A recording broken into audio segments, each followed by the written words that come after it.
یہ کتاب تذکرۃ المحدثین علامہ غلام رسول سعیدی صاحب یحییٰ بن یحییٰ بیان کرتے ہیں کہ جب امام مالک کا آخری وقت آیا تو مدینہ منورہ اور دوسرے شہروں سے بڑے بڑے علماء، بڑے بڑے فقہا امام مالک کے مکان میں جمع ہو گئے۔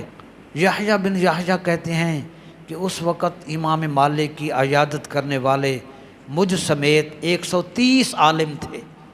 فرمایا میں اسی حالت میں تھا کہ امام مالک نے آنکھیں کھولیں اور ہماری طرف متوجہ ہو کر، یہ آخری الفاظ ہیں امام مالک رحمۃ اللہ علیہ کی وفات کے وقت، ہماری طرف متوجہ ہو کر فرمایا اللہ تعالیٰ کا شکر ہے جس نے ہم کو کبھی ہنسایا کبھی رلایا، اس کے حکم سے زندہ رہے اور اس کے حکم سے اب ہم جان دے رہے ہیں۔ اس کے بعد فرمایا موت آ گئی ہے، خدا تعالیٰ سے ملاقات کا وقت قریب ہے۔ حاضرین نے عرض کیا امام مالک سے آپ کے باطن کا کیا حال ہے؟ فرمایا میں اس وقت اولیاء اللہ کی مجلس کی وجہ سے بہت خوش ہوں، کیونکہ آپ اہل علم ہیں، میں ان کو اولیاء سمجھتا ہوں، دین کے علماء کو میں اولیاء اللہ سمجھتا ہوں۔ امام مالک علیہ رحمہ نے فرمایا اللہ تعالیٰ کو انبیاء علیہ السلام کے بعد علماء سے زیادہ کوئی شخص پسند نہیں ہے۔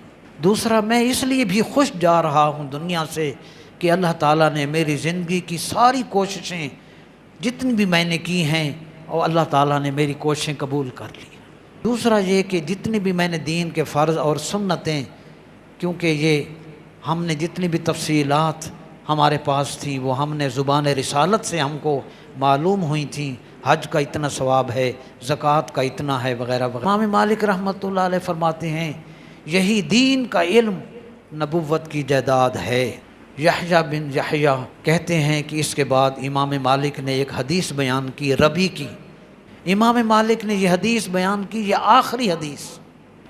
امام مالک رحمۃ اللہ علیہ کا وصال جو ہے 179 ہجری، 179 ہجری میں امام مالک کا وصال ہوا رحمۃ اللہ۔ اس کے بعد امام مالک رحمۃ اللہ علیہ نے یہ حدیث بیان کی۔ حدیث کسی شخص کو نماز کے مسائل بتلانا روئے زمین کی تمام دولت کو صدقہ کرنے سے بہتر ہے۔